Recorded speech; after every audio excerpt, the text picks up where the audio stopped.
welcome to the Columbia Daily Tribune's Courtside View basketball webcast. This is Tribune sports editor Joe Walljasper along with Tribune basketball beat writer Steve Valentik.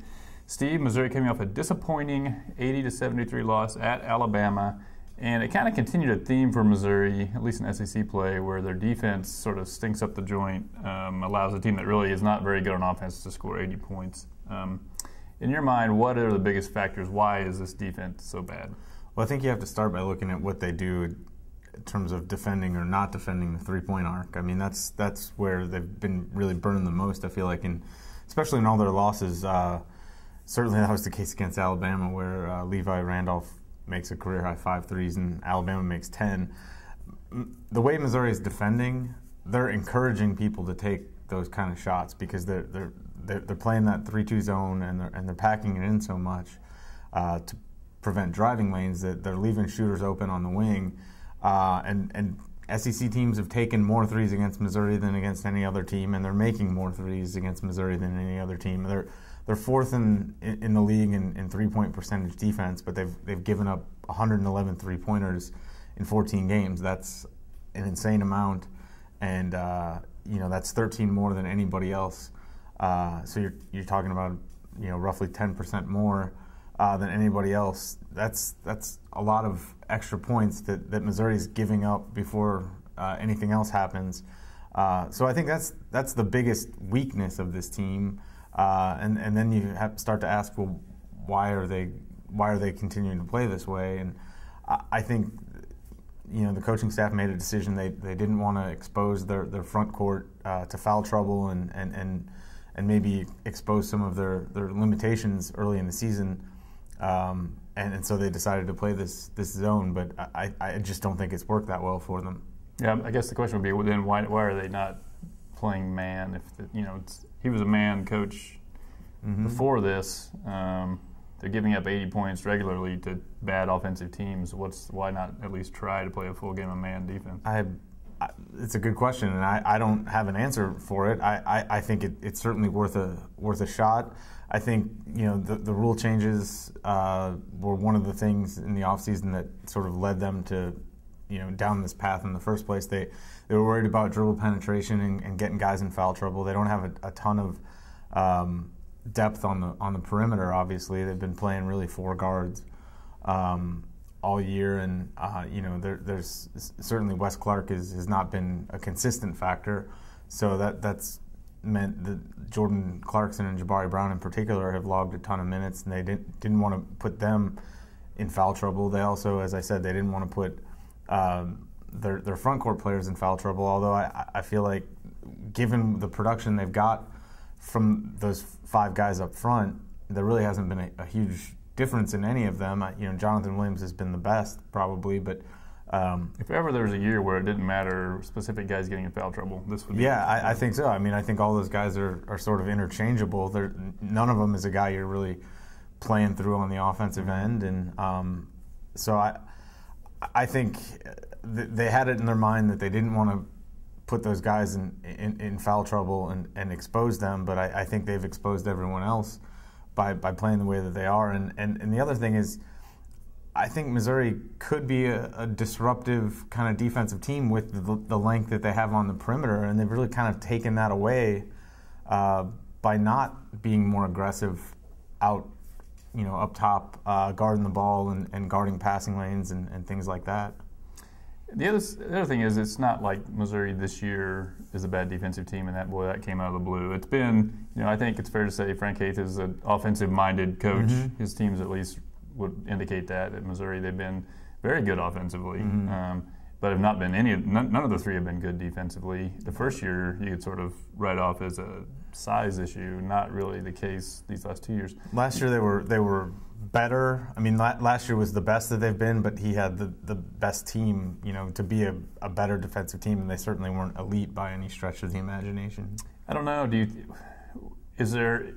don't know that there's a way to fix that this year, but what do you think needs to happen then going forward? I mean, well, I think some of it is, Missouri hasn't had that many guys that you would really consider defensive-minded players for starters. I think you need more of those guys on your team. Guys who, aren't necessarily going to go get you 20 points on a given night, but they have the mentality, like certainly JT Tiller did, and, where he's just going to go try to lock somebody up in that particular game. And I don't think they have a guy that's really fit into that role. Maybe Deuce Bello will be that for them next year. I mean, that is a possibility. You just never think of a guy coming from Baylor being a lockdown defender. It's true, and and honestly, he wasn't a lockdown defender at Baylor.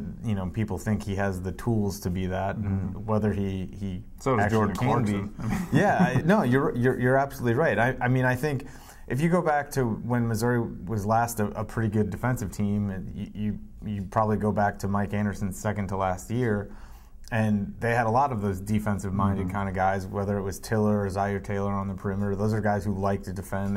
That was DeMarre Carroll. DeMarre Carroll, in his third year, but Keith Ramsey was a defensive-minded player, and a guy like a Keith Ramsey. A guy like a Keith Ramsey. I think having a few of those guys in your program is a good thing, and I think it. If you have a couple of those guys, they can cover up weaknesses elsewhere.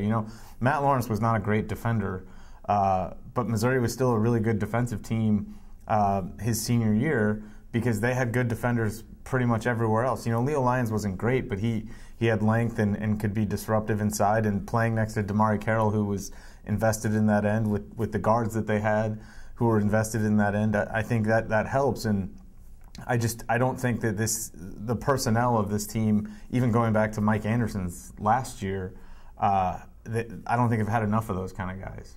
Yeah, I think there's the coaching adage, it's not what you teach, it's what you emphasize. And I think maybe he, in the offseason, would maybe visit with some of the coaches that are known for having better defense and find out what percentage of practice time they're devoting. Maybe it's a matter of they just need to back off a little on the offense and devote more of that time to defense. The other side is if you have a little more depth, then you can use – all right, if you don't want to play defense, well, then you're going to come sit by me, and there's, at least with the backcourt guys, there's really no threat. It's not really an option. Yeah, and Frank after the game in Alabama, he called out Jordan Clarkson and Jabari Brown, said our leaders have to defend. Okay, but you also need those guys on the floor if you're going to have any chance to win. I mean, they've certainly proved that this year that can't win when those guys aren't playing well. So. He's in a tough bind, and yes, he's got to figure out a way to get those guys to be invested on the defensive end as well as everyone else on the roster. And I don't think that message has gotten across enough. But you're right; you need to have other options if you're going to have some motivation. Also want to kind of take a big picture look at how we think things are progressing under Frank Haith now at the end of his third year. Especially I noticed after the Alabama game, there really seemed to be, like if you were looking at internet message boards, a sort of the sky is falling sort of outlook from Missouri. And my Twitter timeline. And your Twitter mentions.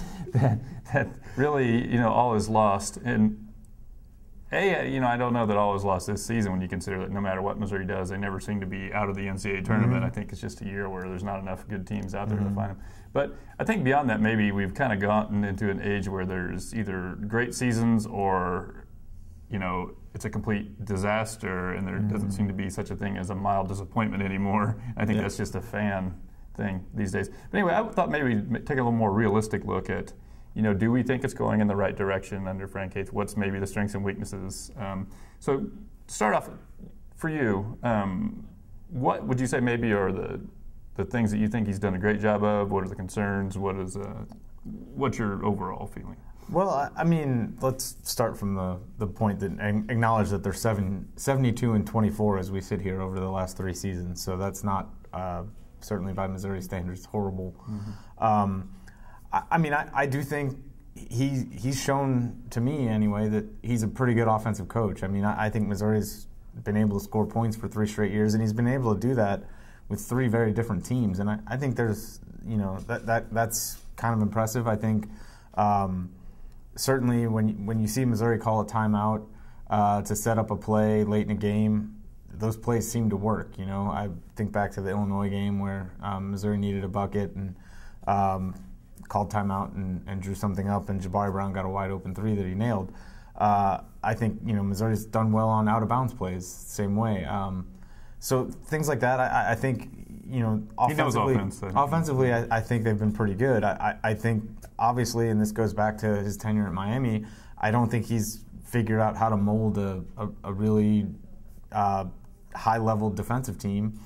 And then you look at, that's what's happening on the court. I think off the court, in terms of recruiting, I think you have to seriously look at what hasn't happened from the freshmen that he's brought in. He didn't have any freshmen his first year. That wasn't really his fault. I think he gets a pass for that, given when he got the job and everything.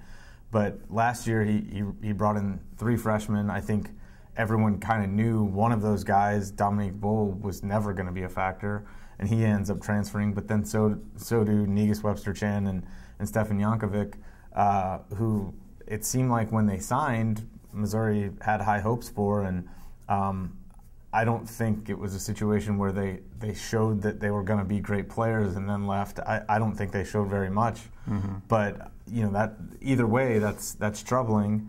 And this year's freshman class has been better than that group, but it's still lacking a really high impact guy. Again, Jonathan Williams is the closest that this team has to that, but he's been really inconsistent.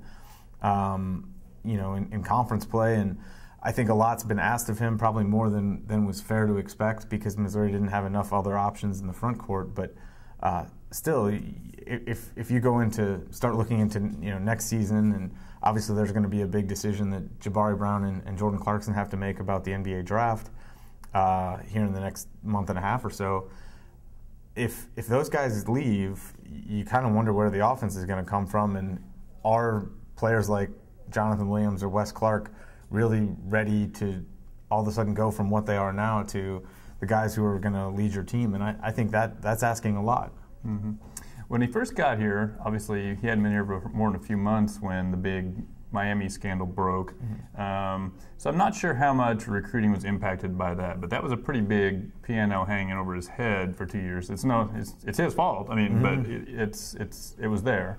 I do think they were probably involved in some more high-level recruits before that happened, for sure, and whether or not they would have gotten them is pure speculation. But certainly, I think it's fair to say that it had some impact.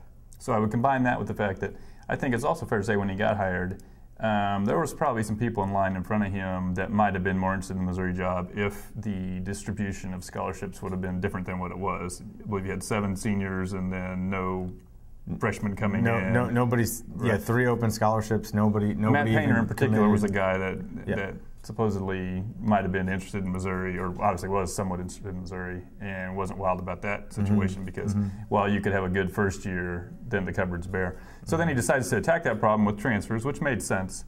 But I think what he's got to prove now is that he can sign freshmen, because the one thing about transfers is you're getting, especially if you get a kid who's really good like Clarkson or Brown, it's worthwhile, but I mean they're sitting out a year, then they're playing a year, then they're gone. I mean you're tying up a lot of roster spots for guys who aren't going to be here very long. If they're that good, then fine. But I think I don't think anybody's expecting the transfers that Missouri has sitting out now, with maybe the exception of Cameron Beachide being developing into that kind of high impact guy. Obviously, if you can recruit an Alex Oriaki as a transfer, I mean he's the ideal case because he didn't have to sit out.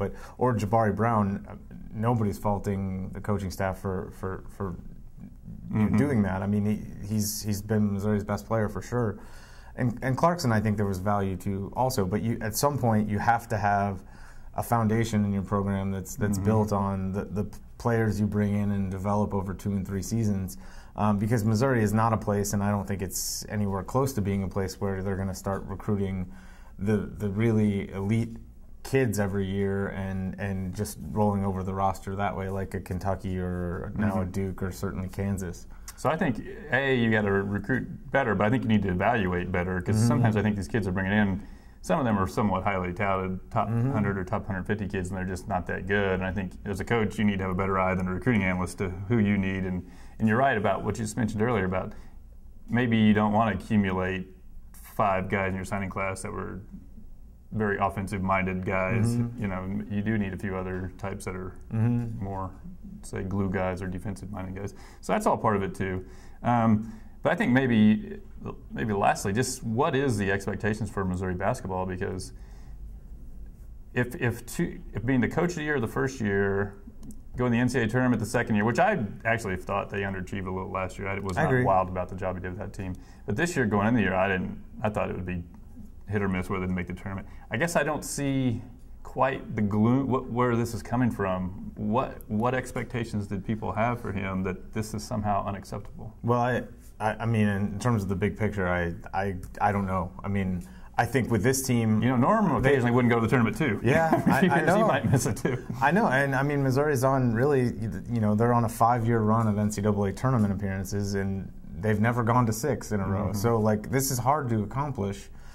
Even in this era of expanded fields and everything, it's still difficult to accomplish. I think this particular team, in terms of the perception of it, was hurt by its non-conference season, in that they were 12-1, and I think that 12-1 was a little bit inflated. Certainly, their first 5 games, they didn't really play anybody who was anything special. Hawaii was the best team they played, I think, and.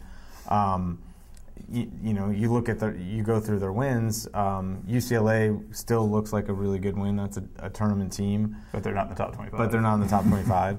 I think the NC State was probably a good win. That's a team that's steadied itself after a bad start in the ACC. But they're 7-7 in the SEC. I mean, right. ACC, I mean, they're still winning on the road. That's a good win. But other than that, what did they do that they shouldn't have done? I think. The non-conference schedule was not great. It wasn't terrible by any stretch of the imagination, but it was fine. It was set up to go something like 12-1, and they did. I think that though, because that came with a national ranking, and then you saw Missouri lose its first home game, which is something Missouri fans are just not used to seeing the last few years. I think that all of a sudden made people really start to think this team was collapsing, and I don't think it's collapsing. I think it is what it is, and it's been that way all year. It's a team with a lot of holes that's able to cover up for those holes because it has frankly a really good backcourt offensively, and they haven't been able. That hasn't been enough when they start going on the road more often. I think Frank Haith would tell you that he thinks this is a better road team than it's been the last couple of years. I mean, or was last year. I just don't see it. I think unless they win at Georgia or at Tennessee, they're going to end up with the same road record in SEC play that they had a year ago, and I think it has the same sort of limitations on the road. Nobody in the SEC outside of Florida and Kentucky is really winning road games with any consistency, but that's a problem. And they haven't gotten enough out of the front court, and that's why they're in this spot that they are. I do think it's important now that you have a chance with 4 games left to make it, and you're considered a team that currently is in the tournament field probably to do it this year, because I do think Jabari Brown and Jordan Clarkson are going to leave after this year, and I think this team is going to take a pretty big step back next year. So it would be nice for Frank Haith if you had 3 straight NCAA tournaments in your pocket if it does turn out to be a rebuilding year next year. And you also, I mean, it's if you're a coach and you're trying to have fans back you, it's a difficult position to be in after a game against frankly an inferior team in Alabama, that you come out and say that your team didn't play with as much passion or toughness as Alabama, which has nothing to play for, and Missouri still has a lot on the line. At that point, though, I mean, it was so obvious to anyone who watched the game that it wasn't like he was telling everybody anything they didn't already know. Sure, but well, yeah. So whether he says it or not, though, I mean, the fact that was the case, that